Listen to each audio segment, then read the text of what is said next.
One of the things that we see within the policy that Professor Magosvongwe has actually highlighted is the issue of the creation of a National Employment Council. These are things that we have been calling for. We have been agitating to say we want a National Employment Council so that we are able to standardize the sector in terms of remuneration and ensure that our workers and employees are well remunerated.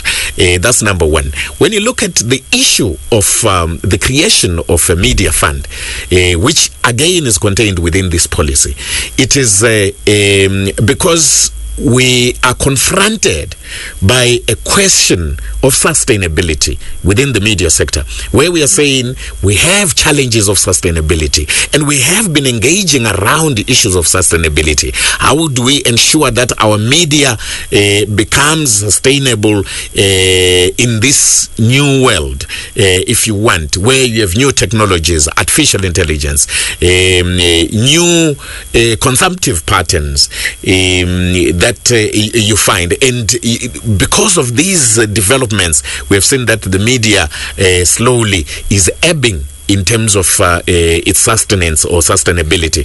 And because we have been calling for sustainability, I think in response, the ministry has now put in this document the creation of a media fund, which we think is quite a positive development, because then it deals with issues of sustenance, it deals with issues of welfare. But outside that, there are also quite a number of issues that the policy pronounces. Right. Let's get further into some of the teensy-weensys of what this very policy actually brings to the fore. The rapid advancement of technology has given rise to new digital platforms that have significantly disrupted traditional media. Now, in light of these shifts, do you believe, Prof, that the newly launched national media policy genuinely addresses the real and emerging challenges facing Zimbabwe's media sector, particularly in navigating the digital transition? Thank you so much, Mr. Mabunda, for bringing in that aspect of digital transformation and innovation. Indeed, the policy does speak to that, but in a very brief manner. But at the same time, highlighting in a very concise manner, though, what it is that we should be focusing on. The whole idea of, delayed digital migration, that on its own shows at least the government's awareness to what needs to be put into place in terms of infrastructure. And also the whole idea and acknowledgement of high data costs, technology aspect, access to enhance adaptability, innovation, and so on. It is also critical that the government is aware with the goings on, in terms of practical experiences on the ground. And that one is going to actually help us to work together. Remember, internet has no geophysical boundary. We are looking at the global, transmission of new information and the packaging of information using the digital, platforms themselves. The whole idea of innovative business models that the policy actually proposes and teases, the practitioners in the industry to take into account. The whole idea is of embracing the community radio stations in the discourse and in the the ecosystem of the media industry itself. Again, brings in something that is very critical in terms of having holistic approach and embracing of the broad citizenry in the practical implementation of the policy itself and the strides that we wish to establish, strides that we wish to make as an industry, in line with the whole ethos of inclusivity and diversity, and leaving no one and no place behind, so that at least we have holistic development across the whole country and not just ethnocentric or pockets that can actually be found. So the whole idea of transformation is very critical. It has been touched upon, but like Mr. Hlongwane indicates, there's a difference between, if I may say, launching the policy and actually the implementation matrix. Because these are processes.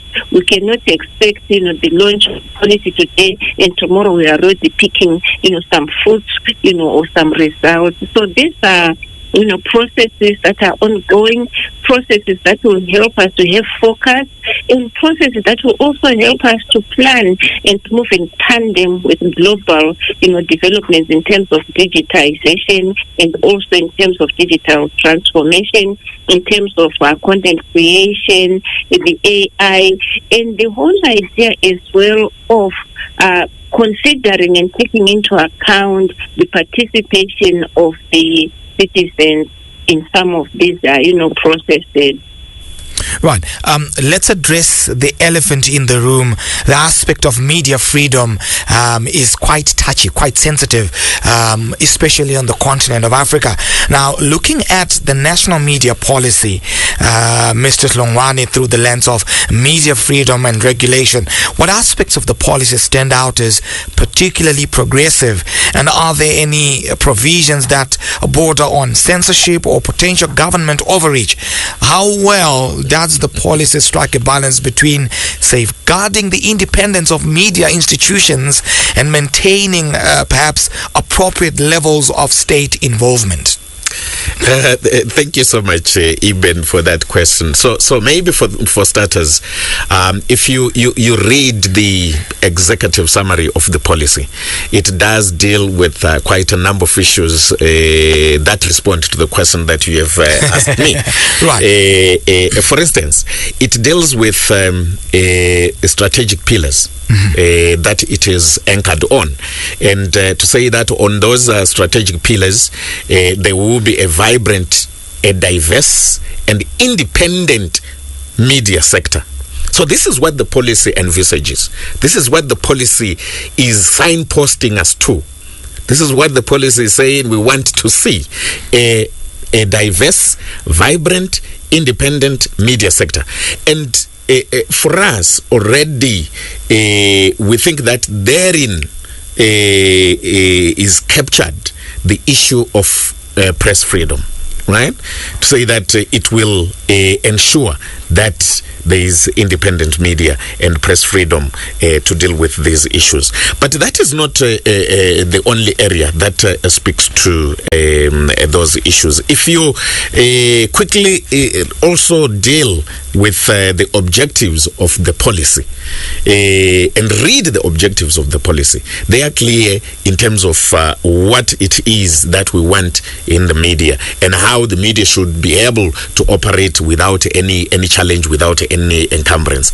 But remember, this is in the policy document. This is the document. This is the intent, right? This is what government intends to do. As they say that the proof of the pudding is in the eating, right? We are going to wait and see. Professor Magosvongwe raised a very critical issue of implementation. That it is one thing to have a document that is quite positive and developmental. It is another to say, how do we then implement the intention of that document? How do we implement what is contained within that document to ensure that we deal with the issues of press freedom? We don't stifle press freedom and free expression.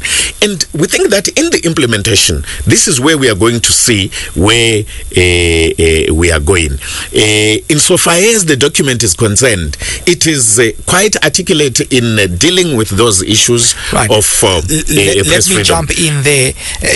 You're speaking much on the document. Yeah. Prof. Magosvongwe, you are the chairperson of the Zimbabwe Media Commission. Where the elephant in the room is concerned, the aspect of media freedoms and liberties. What is the readiness of Zimbabwe to implement some of the reforms that are presented in the document which of course Mrs. Hlongwane saw properly and carefully enunciated and have been very well established in this particular policy document, weighing what the document says vis-a-vis its practical implementation. Thank you once again, Mr. Mabunda, and I would like to acknowledge, the emphasis by Mr. Hlongwane on the issue of implementation.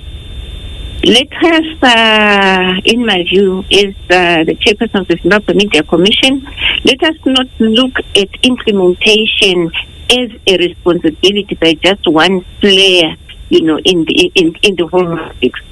Everyone is involved in making sure that this policy, that emphasizes fostering media literacy and the whole idea of critical thinking and the whole idea of taking responsibility for the narratives that we promote, the narratives that we push forward.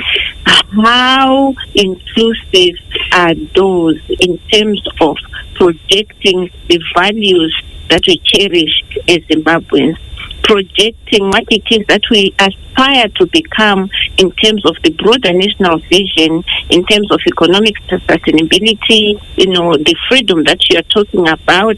But remember, with every, privilege, if I may highlight, although perhaps the policy at some point talks about sanctions, again, bring us to the whole idea that with every privilege and every responsibility that we have, we also need to be cognizant of our contribution and how constructive it is in terms of bringing about greater social cohesion, greater, responsibility in making sure that the industry, thrives. By any means necessary. So the idea of having every stakeholder on board is something that I really appreciate about the policy itself. The whole idea of aligning the process of Hlongwane and building our own, country together as Zimbabwean citizens, responsible citizens for that matter, is something that I see very critical again in this policy document.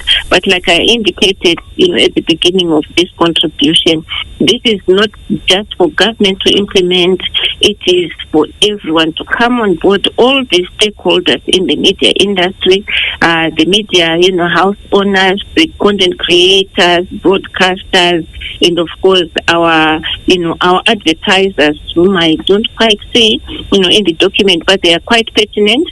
They are a critical cog in driving, the media industry and sustainability. The whole idea of the value chain, that is what I would like to appreciate about acknowledgement of the value chain, of the media value chains, is something that I would like to acknowledge about this inclusive document that we had launched by His Excellency the President on Wednesday.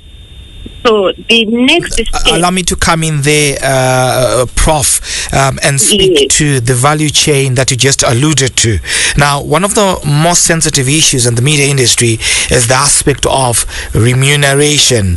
And owing to the poor state of affairs within the media fraternity, as it were, there seems to have also been the growth of brown envelope journalism, where journalists in some quarters, some unconfirmed reports suggest payment of journalism to push a particular narrative, which appears very much of a growing concern.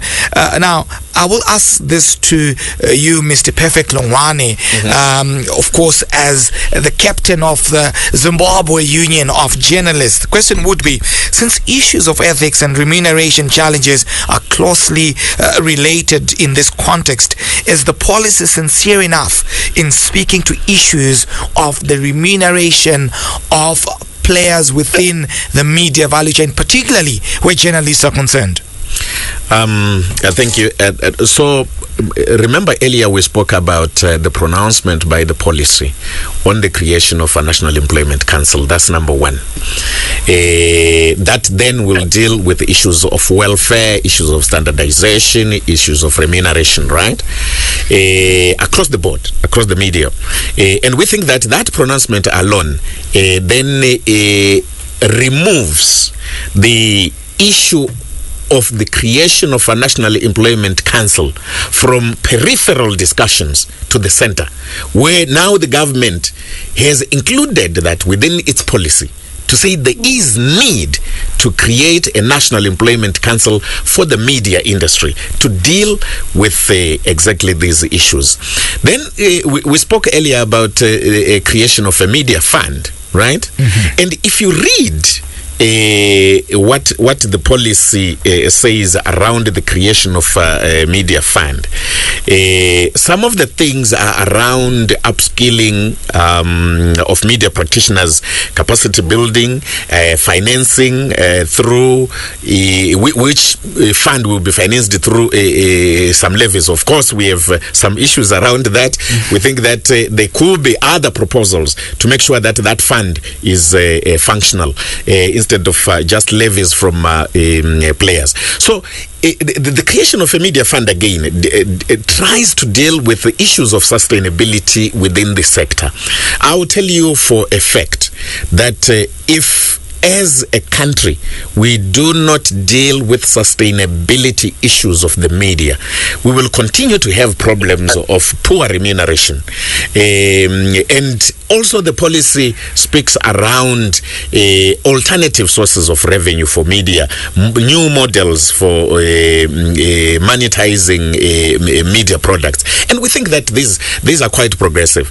But the question that you ask about ethics and brown envelopism, we see this happening. We have had reports, like you said, some unconfirmed reports of people accepting bribes.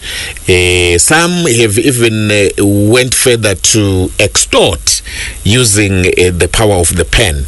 And we think that that is unprofessional. And when you look at some of the issues that we have always been agitating for, is to say, and we have committed to say that we want to be professional as a media, and we need to clean the media sector of people who do not care about ethics, who do not care about those considerations, who will just do without even regard of the ethics. So it is important that we clean the sector.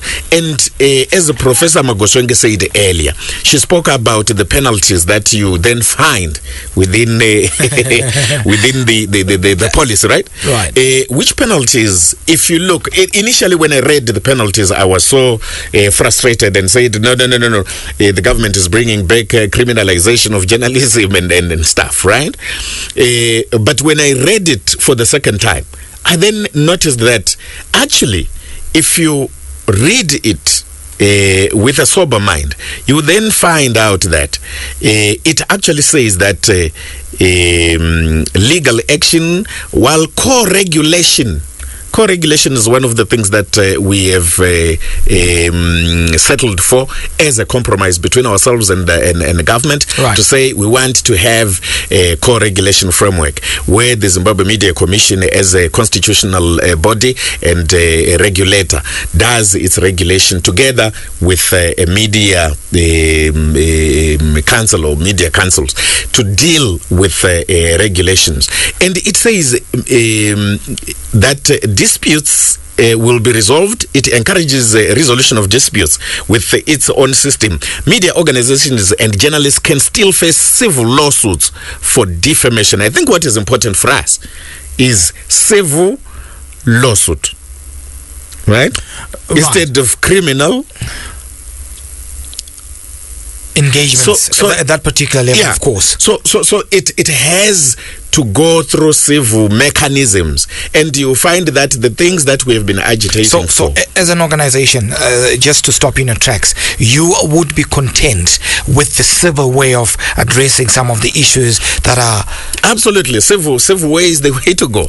We don't need to criminalize. We need to have at some point peer-to-peer mechanisms that when you falter, Mabunda, we are able to call you out out and say, Mabunda, here you have faltered, here you must correct, and we must call out one another at that level instead of criminalizing or quickly arresting people for these violations. We think that these issues can be dealt with from a civil point of view. Right. Speaking of issues that need to be dealt with as we draw toward a conclusion, Prof. Magosvongwe, of course, there are pros that are associated with the digital era, but at the same time, we have seen the emergence of citizen journalism where anyone, anywhere can generate content and peddle it, be it on WhatsApp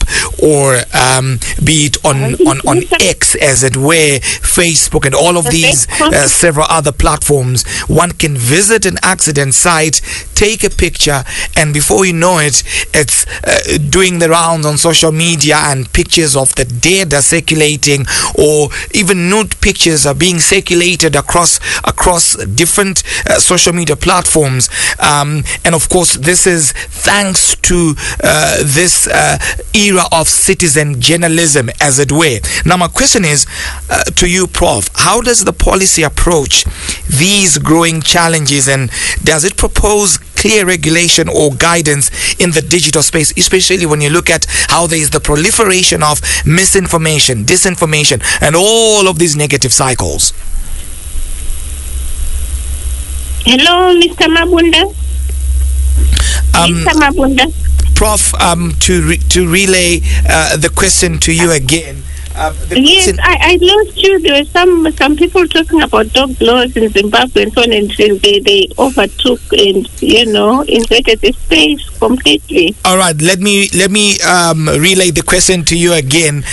We are saying we are in an era where, of course, the digital revolution has also carried with it, of course, the media sector, as it were, and anyone and everyone has, in modern day terms, almost become a journalist of some sort, of course, as you would be familiar with the term citizen journalism. Now, we have seen the circulation of pictures of the dead, pictures that are nude and violent images, as people and individuals transmit and circulate information. At the same time, we've also seen the proliferation of misinformation as well as disinformation.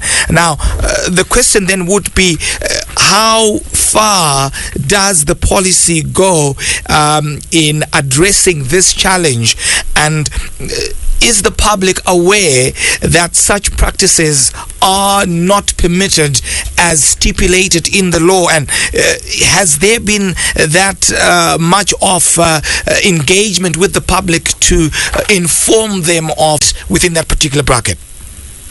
Oh, thank you, Mr. Mabunda, once again.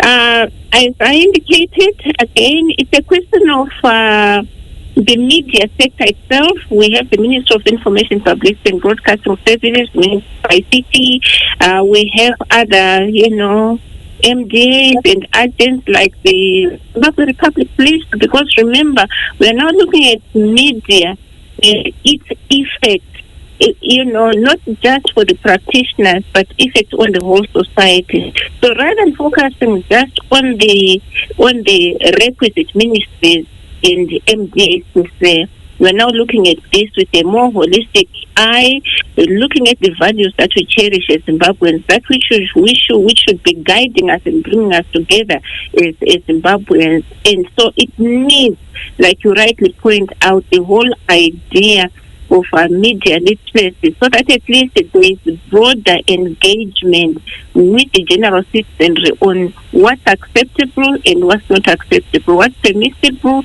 what it is that can, catapult us forward as a people, rather than focusing on the practitioners themselves. And like you rightly point out, the whole idea of engaging citizenry cannot be left to chance. This has to be deliberate on the part of the Zimbabwe Media Commission, deliberate on the part of the Ministry of Information, Publicity and Broadcasting Services, deliberate even on the Ministry of ICT. We have the Data Protection Act, Data Protection and Privacy Act, for instance. The whole idea of the issue of nude pictures, and some of the information that is so violent that we see circulating on social media. Perhaps it's the culmination of people's ignorance, about the existence of some of these laws that do curtail and have limitations in terms of what we should be publishing. Because remember, whom we are, the injury that we inflict is not restricted to just a particular demography or a particular person, a particular community. Is now injury to the whole of the Zimbabwean society as a country. So we need a collective approach. I'm glad you've mentioned these examples that we have given, because they do touch not just on the practitioners, on the ministries, but even on the values that we propagate in our homes. What values are we propagating? Rather than focusing on the government, on the ministry, on so and so and so and so, let us begin from the east, begin from the home. When we buy gadgets, how much do we conscientize the users about responsible use of such gadgets? That's a very critical question. We have had other jurisdictions like Australia, for instance, banning use of some of these gadgets to people under the age of 16. How should we go, and what lengths should we go as Zimbabweans, as a collective, in taming some of these foul practices that have become toxic to the to our communities, society, and homes. So I want to thank you for bringing that up with the discussion of this policy, and I would like to remind our listeners and every Zimbabwean, every stakeholder, that the responsibility is collective. Let us promulgate values and principles that we are proud to be identified with. Something that will not bring shame on us. So we are actually focusing on, yes, we have independence of the media, but with it also comes responsibility, responsible use, and accountability. We also have the idea of digital transformation, yes, and ubiquity of information dissemination. That is great in terms of access to information, but what's the quality of the information that is being disseminated, which is what the question that you have given to me actually, touches on. So the whole idea of, inclusivity, it doesn't just relate to practitioners, doesn't just relate to who are in the industry, it relates to every Zimbabwean to be responsible and to participate actively in making sure that we do build the country and the Zimbabwe that we are proud of in terms of access to information, in terms of access information dissemination. Right. As we round up, perfect, in just 1 minute, may you speak to the relevance of training of journalists against the context of ethics and, of course, suitable and sound practices in 1 minute? Obviously, training is quite critical, right? We have always been saying that it is important that you are trained, or you catch them young. When we're talking about ethics, you need to those to be inculcated in you through your training as a journalist. And this is actually why we have so much challenges within the sector, challenges of information disorders, challenges of people that to touch on the question that you asked earlier, who do not have a regard of ethics. It's because they never went through training. Those ethics were never inculcated in them throughout when they went through their training, because you find that most of the people that violate these are people who are not trained, who are not professional, because if you are not a professional, then you don't care about these ethics. Remember that the lifeblood of any media house or any journalist who is worth their salt is through credibility of their work. So if you then disregard those ethical considerations, it means that you do not care we see people doing it because they want clicks, they want to have likes, they want to have shares. They don't care what that picture they are posting says. Is it a nude picture? What does it mean to the next person? They don't care about that. But the biggest problem is all these people are now lumped as journalists, and this is where we have a problem. All right, unfortunately, we have come to the end of our program. I've been your host, Eben Mabunda, the Money Man, and in the studio I was joined by Perfect Hlongwane, Secretary General of the Zimbabwe Union of Journalists, and on the line by Professor Ruby Magosvongwe, Chairperson of the Zimbabwe Media Commission. Ladies and gentlemen, thank you for joining us on this very program. Now, coming up next is Faith on Trial. Have a good evening. This is Muriro on Monday on Star FM. Muriro on Monday. Brace yourself. It's a hard hat area.